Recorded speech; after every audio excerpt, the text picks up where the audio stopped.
9h03, estamos de volta com o Super N Primeiras Notícias, agora com o nosso convidado para o Café com Política, o deputado federal pelo PSDB, Marcos Pestana. Fatos e versões.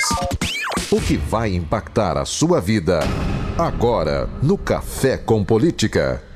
Deputado federal Marcos Pestana já foi presidente estadual do PSDB e hoje temos o prazer de recebê-lo aqui na Super Notícia FM de Belo Horizonte. Bom dia, bem-vindo, deputado. Bom dia, é um prazer enorme estar aqui com vocês. Parabéns por essa reafirmação do empreendedorismo do grupo da Editora Sempre, do Jornal O Tempo, agora com essa rádio vibrante que procura revolucionar a comunicação, o radialismo, que sempre cumpriu um papel social muito importante. Então é um prazer enorme estar aqui, estou sempre à disposição de vocês. Prazer é nosso, deputado Marcos Pestana. Deputado, eu queria começar falando com o senhor sobre a situação do maior expoente do seu partido, que é o senador Aécio Neves, que está envolvido nas delações da Operação Lava Jato.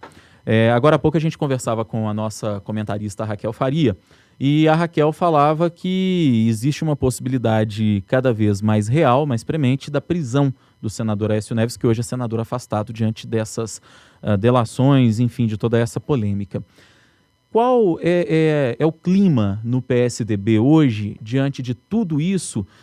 Na semana passada a gente recebeu o deputado estadual Antônio Carlos Arantes, que é do seu partido, e ele disse que o partido foi fulminado por tudo isso que está acontecendo. Qual é o clima hoje dentro do partido?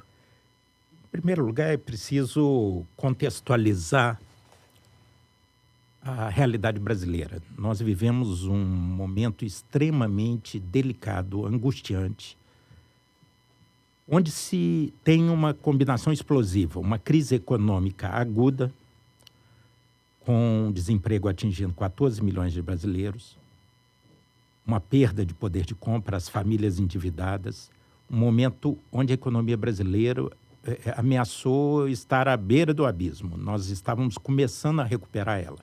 Por outro lado, há o maior escândalo da história, que é a corrupção generalizada, institucionalizada, revelada pela Operação Lava Jato. Essa institucionalização que, segundo o empresário Joesley, foi feita ao longo do governo do PT, do governo Lula. Essa combinação de crise econômica com crise ética, moral, leva à instabilidade política que nós estamos vivendo. O Brasil vive um momento delicadíssimo e onde o sistema político como um todo tem a sua credibilidade minada. A confiança da sociedade hoje é muito baixa.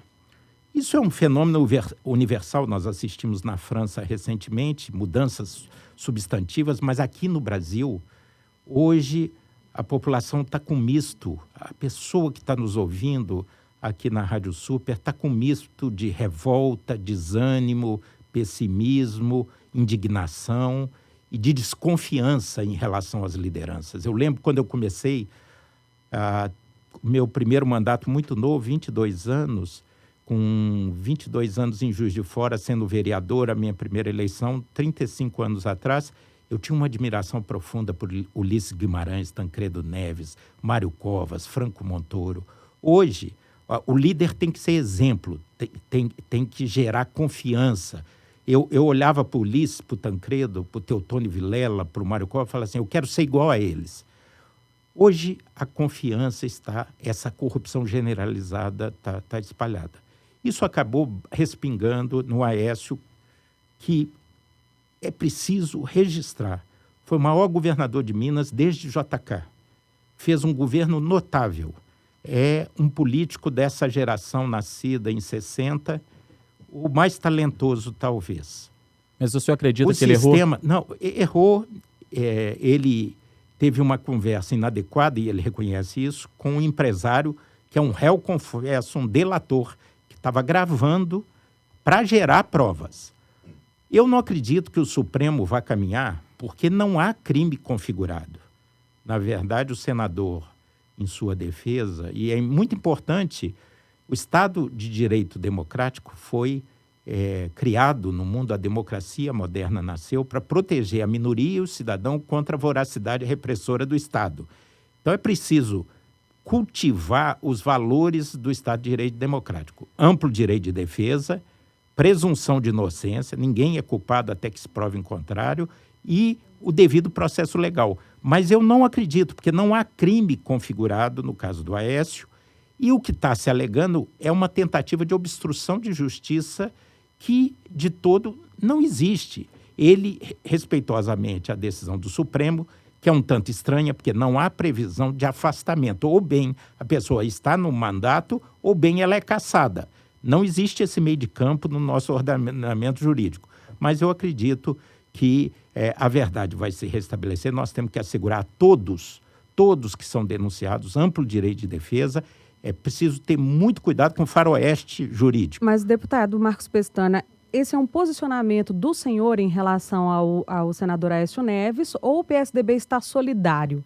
Porque até agora o partido, enquanto diretório, ainda não se pronunciou sobre o caso dele. Como pessoas, todos nós estamos solidários, porque nós temos muito respeito e carinho pelo Aécio, e torcemos para que ele tenha o amplo direito de defesa. Ele já reafirmou diversas vezes que não cometeu nenhum crime e que vai provar isso na justiça. Então, nós temos que dar esse crédito a ele e a qualquer outro cidadão, a qualquer outro que é denunciado. É preciso provas. Qual foi o crime? As gravações não são suficientes, Qual foi o crime que o Aécio cometeu? Qual foi?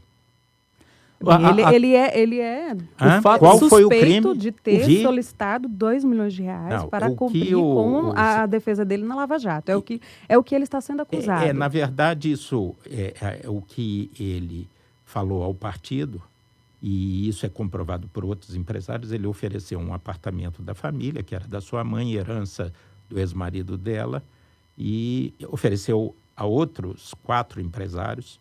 Ele precisava do dinheiro para custear advogados. Hoje, um dos melhores negócios no Brasil é ser advogado criminalista, que com esse festival todo de corrupção e de processos, é uma posição de destaque hoje, o criminalismo.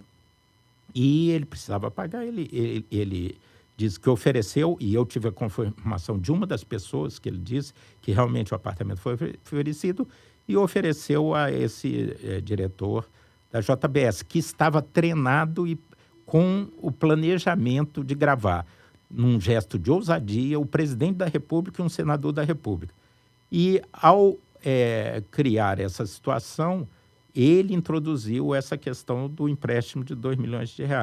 A conversa não foi boa, o senador Aécio Neves já fez a autocrítica disso, que foi um diálogo inadequado, mas é isso, é preciso ver qual é o crime que está sendo imputado a cada um, ao Lula, ao Michel Temer, ao Palocci, ao Zé Dirceu, a Dilma, ao Aécio. É preciso que cada um se defenda e que, ao final da linha, se separe o joio do trigo.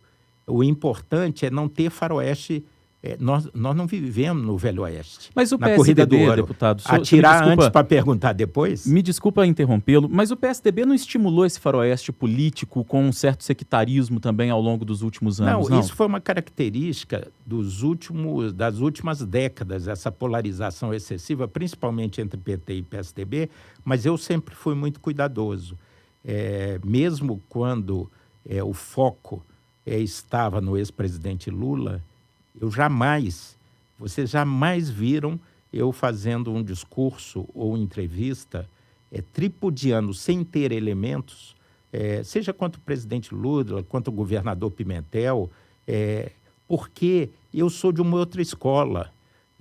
O Tancredo dizia que adversário não é inimigo. Em Minas, quem briga são as ideias, não são as pessoas. Então, eu não tenho ódio, eu não tenho uma perspectiva sectária em relação a ninguém. Eu acho que nós temos que ter compromisso com a verdade e reestabelecer a confiança da população na política. Porque fora da política não há salvação. Fora da política nós caminharemos para uma perspectiva autoritária E eu acho que a liberdade é o melhor ambiente para que a gente construa o nosso futuro como nação, como povo. É preciso recuperar os espaços de diálogo. Você tem razão, o sectarismo foi enorme nos últimos anos. É preciso ter canal de diálogo. Eu sou da época dessa tradição, do Ulisses, do Tancredo, que eram artífices. Eles praticavam a arte da política, que é a arte da divergência construir a convergência. Deputado, nós temos a participação do ouvinte Wagner, do bairro Arão Reis, mandou um WhatsApp para a gente, dizendo que há um corporativismo em torno do senador Aécio Neves. O senhor concorda com isso? Não, inclusive não. Dizendo que essa é uma postura que está existindo por parte de deputados, enfim, do senhor que está dando essa entrevista, um corporativismo em torno do senador Aécio Neves. O espírito de corpo é natural em qualquer organização, não pode derivar no corporativismo. Não é isso que eu estou dizendo. O que eu estou dizendo é que, por um lado, é importante tolerância zero com a corrupção. É preciso dar força para a Lava Jato, que está passando o país a limpo. Por outro lado, é preciso, porque está se misturando muita coisa. Alguns abusos estão sendo cometidos. Quais? Que tipo? Algumas prisões preventivas não fazem nenhum sentido e não tem base no ordenamento jurídico. Não é questão de corporativismo, é de defender a democracia, o amplo direito de defesa, a presunção de inocência. Isso é essencial. E o devido processo legal. Há coisas, por exemplo, você treinar um delator. Você vê, é possível uma pessoa que se vangloria de ter corrompido metade da República, está livre, leve e solto, caminhando Ele disse que estava na China e não em Nova York. Mas, quer dizer, totalmente isentado o empresário da JBS. Então, o Instituto da Delação Premiada precisa ser muito bem calibrado, porque, senão, corruptores, não existe corrompido sem corruptor. Então, é preciso distribuir bem a justiça. Eu tenho confiança, o Supremo vai arbitrar todo esse processo. Teremos muito... Por que, por exemplo, alguns foram gravados e outros não? Porque na própria delação do Joesley, consta que havia uma conta de 150 milhões de dólares no exterior para Lula e Dilma.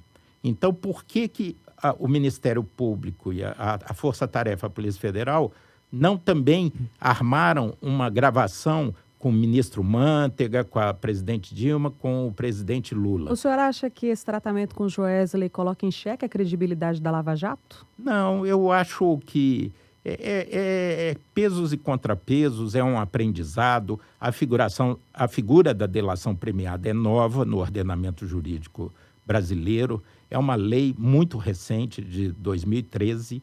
Então, nós estamos calibrando e aprendendo no processo. Eu acho que a Lava Jato, o juiz Sérgio Moro tem um papel essencial.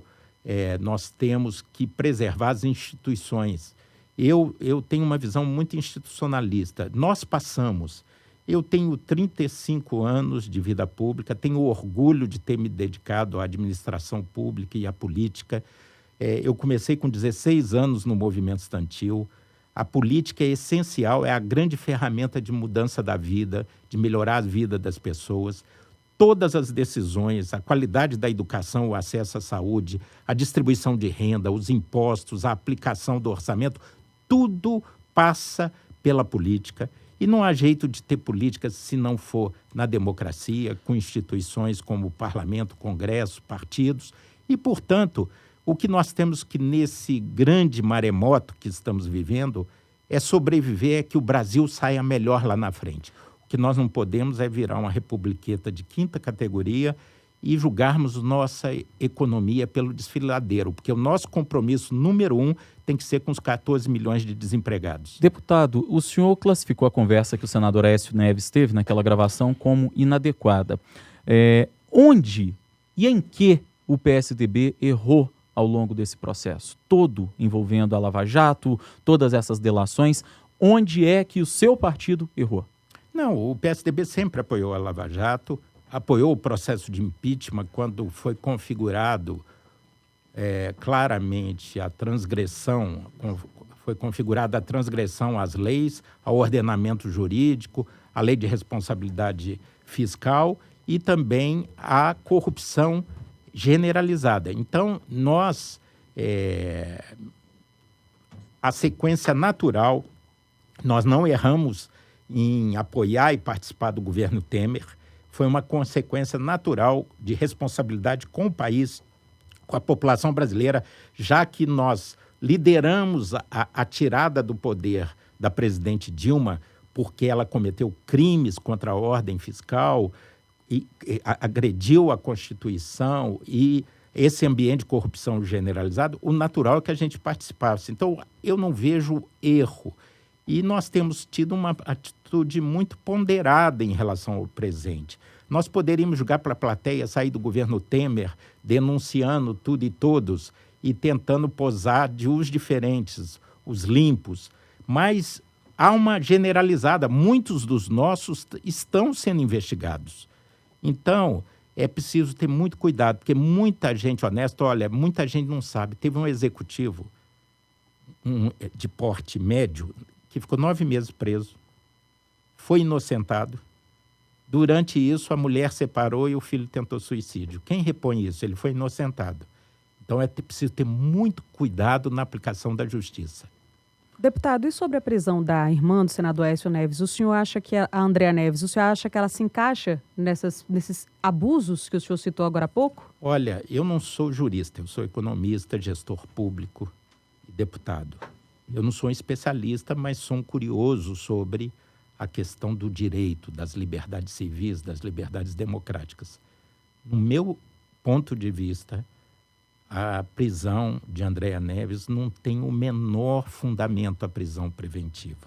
Ela simplesmente agendou um encontro, que era a venda do apartamento da família, e foi um encontro muito rápido. Ela não conhecia o empresário e ela não tem crime configurado. Agora, para justificar, mesmo que haja uma suspeita, um indício de cometimento de crime, só se justifica a prisão preventiva por crime continuado, e aí não tem nem crime caracterizado, por obstrução da justiça, por perigo à ordem pública ou também por maus antecedentes. O caso da Andréa é absurdo. Vários advogados amigos meus me disseram, não tem nenhum fundamento, é uma injustiça, porque ela tem endereço determinado, tem bons antecedentes, poderia responder claramente em liberdade, e eu acho uma injustiça, com uma opinião de leigo, mas que ouviu muitos advogados. Deputado, a gente está caminhando para o final do nosso Café com Política, da nossa entrevista, e eu queria uma reflexão do senhor.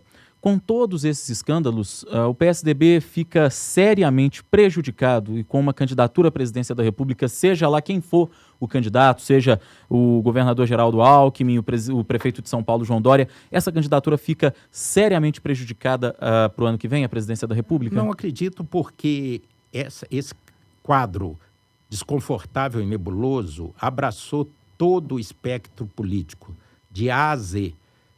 Nós temos perspectivas inovadoras, como a de João Dória, nós temos a respeitabilidade e a experiência de Geraldo Alckmin, mas nos separa da eleição um século.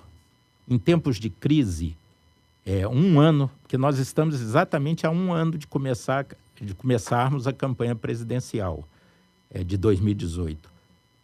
Com tanta turbulência que a gente não sabe o que vai acontecer daqui a 2 semanas, 1 ano parece uma eternidade. Portanto, é muito cedo para falar. E, aliás, a preocupação nossa não deve ser essa. Deve ser com a estabilização política para resgatarmos o compromisso com as famílias brasileiras, principalmente com os 14 milhões de desempregados que estão sem renda, passando dificuldade. O objetivo da política é promover mudanças sociais, melhoria de qualidade de vida da população e não ser um entrave. Infelizmente, a política brasileira hoje é um entrave ao enfrentamento da crise econômica e do resgate se coloca como um contraponto, um obstáculo que a gente possa resgatar os nossos compromissos com as pessoas, com a população brasileira. Pegando esse gancho, é o que o PSDB tem falado para se manter na base do presidente Temer. Mas em entrevista recente, o ex-presidente Fernando Henrique Cardoso, ele sinalizou de uma forma diferente, que é uma questão de tempo para o PSDB sair da base.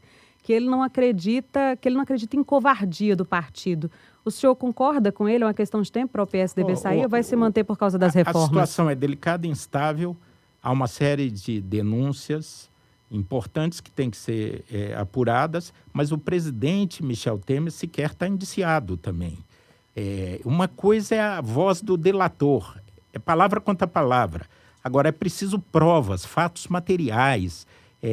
Pode haver algum fato novo, mas o PSDB, mais uma vez optando pelo interesse público, pelo interesse nacional e não pelo seu joguinho eleitoral oportunista, ele está garantindo a estabilidade, procurando fazer as reformas e as mudanças que o país precisa para voltar a crescer. Nós andamos para trás, tivemos a maior recessão da história no governo Dilma. Crescemos menos 3,6, menos 3,2, 2 anos seguidos. Empobreceu a população e resultou em 14 milhões de desempregados. Nós temos que botar a economia nos trilhos. E para isso é preciso estabilizar a política. Se tiver, não é fácil fazer uma direta. Há muita demagogia em quem fala direta já. Porque uma emenda constitucional para antecipar levaria 3 meses. A Justiça Eleitoral levaria outros 6 meses. Para organizar urna eletrônica, logística, mobilizar os mesários e tudo mais. E mais 3 meses de campanha eleitoral. Então, nós já estaríamos no calendário de 2018. Muito bem. Deputado federal Marcos Pestana, ex-presidente estadual do PSDB, muito obrigado pela sua visita, pela sua entrevista aqui à Super Notícia FM. Sempre à disposição, é um prazer, sucesso a vocês, que a Rádio Super desempenha um papel social, comunitário, relevante, não só na região metropolitana, mas em toda Minas Gerais. Muito obrigado. 9h25, a gente volta já com o resumo do Super N Primeiras Notícias.